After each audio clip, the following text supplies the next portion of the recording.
تعداد ہے وہ حق کی نشانی نہیں، کثرت حق کی نشانی نہیں ہوتی۔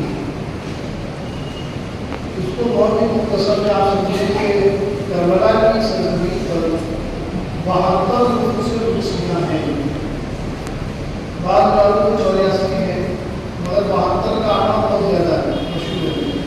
72 نفوس مسلمہ ہیں اور 22,000 کا لشکر نظام، جالوں کا، شاہدوں کا شامل۔ یہ ہے فاسق و فاجر کی تعداد جو حق سے لڑنے کے لیے آئے تھے، ان پر اپنا غلبہ پانے کے لیے آئے تھے، یزیدی فکر کو، یزیدی نظریے کو مصدق کرنے کے لیے آئے تھے۔ کتنے تھے؟ 22,000۔ اور ان فسق و فجور سے لڑنے والے، قرآن کا صحیح حکم اور صحیح پیغام دینے والے، رسول اللہ صلی اللہ علیہ وسلم کی صحیح شریعت کی بات کرنے والے، یہاں تک یہ بات کو قرآن کہتا ہے کہ حق بات جو ہے کچھ بھی لوگ ہیں جو مانتے ہیں، عمل کرتے ہیں،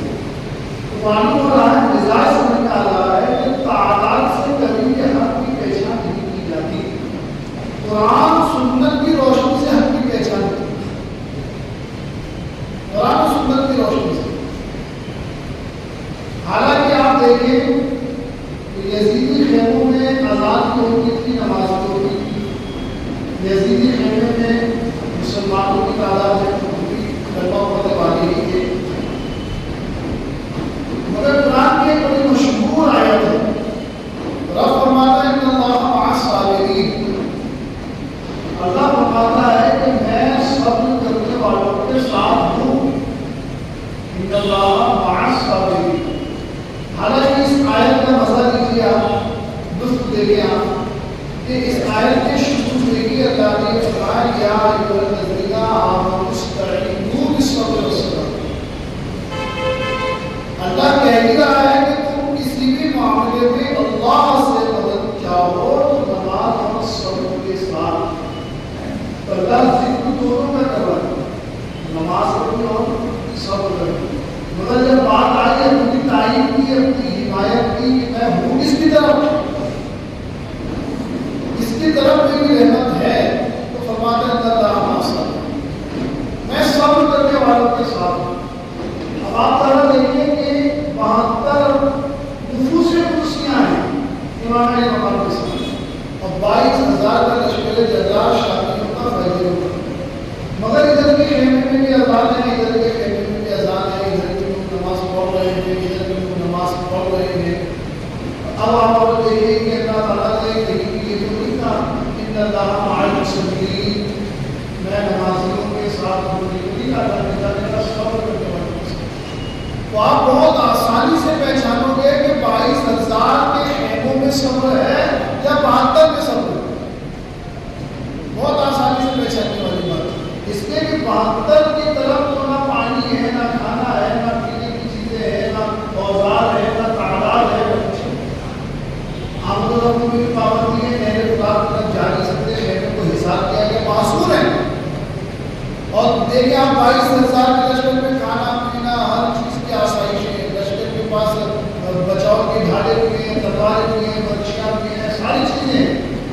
تو تمام سہولتیں ہیں 22,000 لشکر کے پاس، اور کچھ بھی نہیں ہے بظاہر 72 نفوس قدسیہ کے پاس۔ تو آپ جب دیکھیں گے تو معلوم ہوگا کہ 72 کے پاس صبر اور استقامت ہے، اور 22,000 لشکر کے پاس صبر نہیں ہے، اجرت ہے۔